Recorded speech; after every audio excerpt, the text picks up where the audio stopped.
دعا قبول ہونے کی حدیث شریف میں آتا ہے کہ 5 اس کی شکلیں ہوتی ہیں۔ جب دعا ہم کرتے ہیں، اگر وہ دعا میں کوئی حرام چیز نہ ہو، کوئی گناہ کی چیز آپ نے نہ مانگی ہو، اور اپنے رشتہ داروں کے سے توڑ کی دعا نہ ہو۔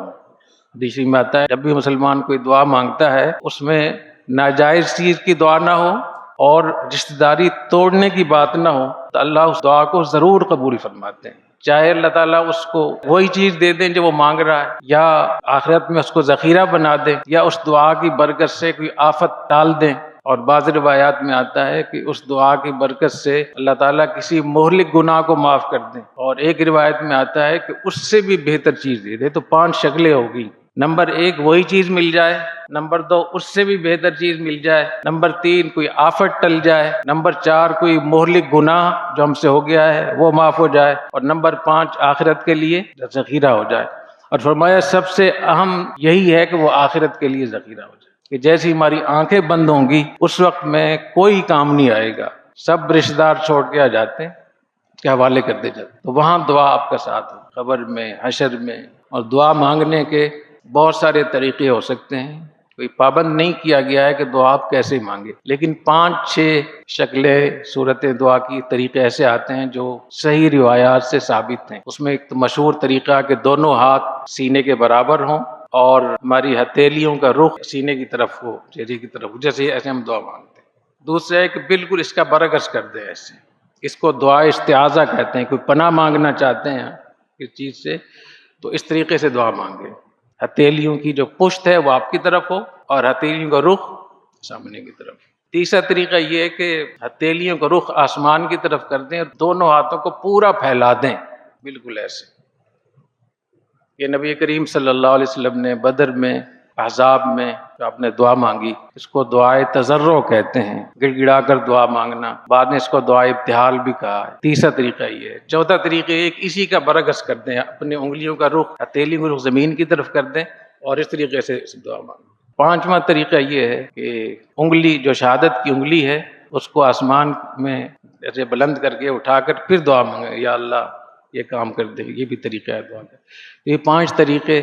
ایک چھٹا طریقہ بھی حدیث شریف میں آتا ہے، کچھ لوگ آئے اور نبی کریم صلی اللہ علیہ وسلم کی خدمت میں انہوں نے عرض کیا کہ یا رسول اللہ ہمارے ہاں بارش نہیں ہو رہی اور لوگ بہت تکلیف میں ہیں، تو آپ نے ارشاد فرمایا کہ تم گھٹنوں کے بل بیٹھو۔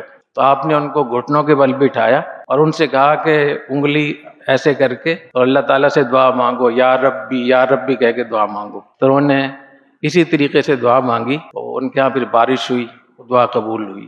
تو یہ بھی ایک طریقہ ہے کہ آپ تنہائی میں ہوں، کہیں بھی ہوں، تو آپ گھٹنوں کے بل بیٹھ کے، میرے لیے تھوڑا بیٹھنا مشکل ہے ورنہ میں تھوڑا آپ لوگوں کو بتا دیتا۔ میں نے جب یہ حدیث پڑھی تو مجھے خیال ہوا کہ اس کو میں دیکھوں کہ آپ نے گھٹنوں کے بل لوگوں کو بٹھایا، اس کی کیا فلسفہ ہوگا، کیا اس میں حکمت ہوگی۔ تو محدثین نے لکھا ہے کہ پہلے زمانے میں جب قیدی گرفتار ہو کر آتے تھے تو ان کو گھٹنوں کے بل بٹھایا جاتا تھا، سیدھا بیٹھنے کی اجازت نہیں ہوتی تھی۔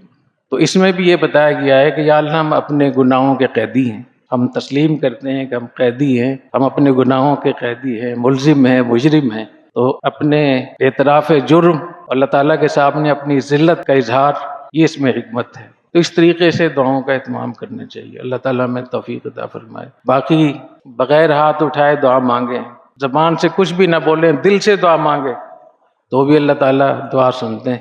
وَاذْكُرْ رَبَّكَ فِي نَفْسِكَ تَضَرُّعًا وَخِيفَةً، اپنے دل میں اللہ کو یاد کرو، عاجزی کے ساتھ، خوف کے ساتھ، گڑ گڑائیں، تضرع کے ساتھ۔ اور پابندی بھی نہیں ہے کہ آپ 5-6 شکلوں میں ہی دعا مانگیں، جو بھی آپ کے پاس کوئی ایسا اسٹائل ہو اللہ سے رجوع کرنے کا، اپنی عاجزی ظاہر کرنے کا، اپنے اعتراف جرم کا مانگنے کا، کوئی پابندی نہیں ہے۔ میں ایک دفعہ ملتزم پہ میں گیا تو وہاں ایک بڑھیا کو میں نے دیکھا، وہ اپنا دامن ایسے پھیلا کے مانگ رہی تھی، تو مجھے اتنا وہ پسند آیا ان کا وہ جو، میں جب بھی جاتا ہوں جب میرے پاس اس کی گنجائش ہوتی ہے تو میں بھی ایسے ہی دعا مانگتا ہوں ملتزم پہ، بیت اللہ کے دروازے پہ جا کر۔ تو اللہ تعالیٰ نے کوئی پابندی تو نہیں لگائی کہ آپ اس طریقے سے مانگیں۔ اللہ تعالیٰ کے دربار میں مانگنے کے لیے واسطے بھی دیا کریں، نبی کریم صلی اللہ علیہ وسلم کا واسطہ، آپ سے محبت کا واسطہ، بیت اللہ کا، قرآن مجید کا۔ قرآن مجید ہاتھ میں لے کر بھی اللہ تعالیٰ سے دعا مانگ لیا کریں۔ بہت سارے علاقوں میں یہ رواج ہے جب یہ خاندان اجڑ جاتے ہیں، لڑائیاں ہو جاتی ہیں، تو بہت سے لوگ قرآن اٹھا کر چلے جاتے ہیں، دروازے پہ قرآن اٹھا کر چل جاتے ہیں، وہ معاف کر دیتے ہیں ان کو۔ تو آپ بھی اللہ تعالیٰ کے سامنے قرآن اٹھا کر کہیں کہ یا اللہ مجھے معاف کر دے، آپ کی مخلوق معاف کر دیتی تو آپ بھی معاف کر۔ کوئی بھی دعا مانگنے کو دل نہ چاہ رہا ہو تو ہاتھ پھیلا کر بیٹھ جائیں، جھولی پھیلا کر بیٹھ جائیں، اللہ تعالیٰ تو دیکھ رہے ہیں۔ کتنے ایسے لوگ ہیں جو بھیک مانگتے ہیں لیکن وہ گونگے ہیں، ان کو بھی بھیک ملتی ہے۔ مجھے یاد ہے ہمارے وہاں گاؤں میں کچھ لوگ جب بھیک مانگنے آتے تھے تو اس میں ایک گونگا بھی تھا، تو اس کو ہماری والد صاحب، ہماری والدہ زیادہ اس کو دیتی تھی کہ یہ گونگا۔ تو اگر آپ بولنا ہمت نہیں ہو رہی ہے، بولا نہیں جا رہا، تو کوئی مسئلہ نہیں، ہاتھ پھیلا کر، دامن پھیلا کر بیٹھ جائیں، چپ ہو کر بیٹھ جائیں، تو اللہ تعالیٰ اس ظاہری شکل پر بھی اللہ تعالیٰ دیں گے انشاءاللہ۔